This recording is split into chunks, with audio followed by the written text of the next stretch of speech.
wannan sannan ga wani zikiri mai ban mamaki wanda in mutum yana cikin damuwa ya lazamce shi zai ga abin mamaki. Ya hayyu ya qayyum bi rahmatika astaghithu aslih li sha'ani kullahu wa la takilni illa nafsi tarfata ainin. Ya rayayye ya wadatacce nayi kamun kafa da rahmarka ka gyara min lamari na baki daya kada ka banni da kaina ko da kiftawa ido ne. Kiftawa ido Allah ya banka da kanka wallahi ka halaka. Sannan ga wani zikiri da ake kafa uku saboda neman kariya daga dukkan cututtuka. Allahumma afini fi badani, Allahumma afini fi sam'i, Allahumma afini fi basari, la ilaha illa anta. Allahumma inni a'udhu bika min al-kufri wal faqri wa a'udhu bika min azabil qabri, la ilaha illa anta. Ya Allah ka ban lafiya a jikina, ya Allah ka ban lafiya a kunnena, a jina, ka ban lafiya a idona, ba abin bauta sai kai. Ya Allah ina neman tsarinka daga kafirci da talauci. Ashe kafirci da talauci shakikan juna ne. Allah raba mu da duka biyu. Ya Allah ka tsare daga azabar kabari, ba abin bauta bisa cancanta sai kai. To sai wannan addu'a ita kuma sahabban da aka koya musu suka ce sai da suka koya wa 'ya'yansu da matansu ita da makotansu. In ma banda sunna sadaka ake koyar da ita, aida sai mu ce ba za mu koya muku wannan addu'a ba sai kowa ya biya saboda muhimmancinta.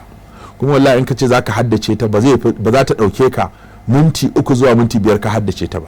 Akalla ko baka haddace ba kana da dan littafin ko kana da application din da ke dauke da ita a cikin wayarka. Allahumma inni as'aluka al'afwa wal afiyata fid dunya wal akhirah.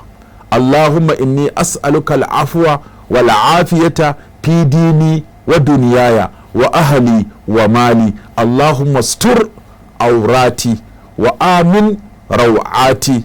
Allahumma hafazni min bayni yadayya wa min khalfi wa an yamini wa an shimali wa min fauki wa a'udhu bi azamatika an ugutala min tahti.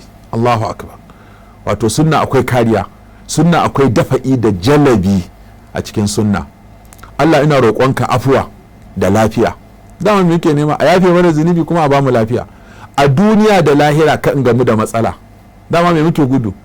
Matsalar duniya ko matsalar lahira. Allah ina roƙonka afuwa da lafiya. Ya Allah ka tsare min addini na, ka tsare min duniyata, ka tsare min ahalina, ka tsare min wato dukiyata da duniyata. Allah ka suturta al'aurata, kakka bankaɗa ni, kakka tozarta ni, kakka kunyata ni, kakka banni, wato ka rufe min al'aura. Anan zai iya ɗaukar ma'ana biyu. Ma'ana abinda kake na kuskure kada Allah ya bayyana wa mutane su kyamace ka, sannan kuma kada Allah ya hana ka rigar da zaka sa a ganka tsirara da yagaggen wando ko da yagaggiyar riga. Dole da sutura al'aura ce.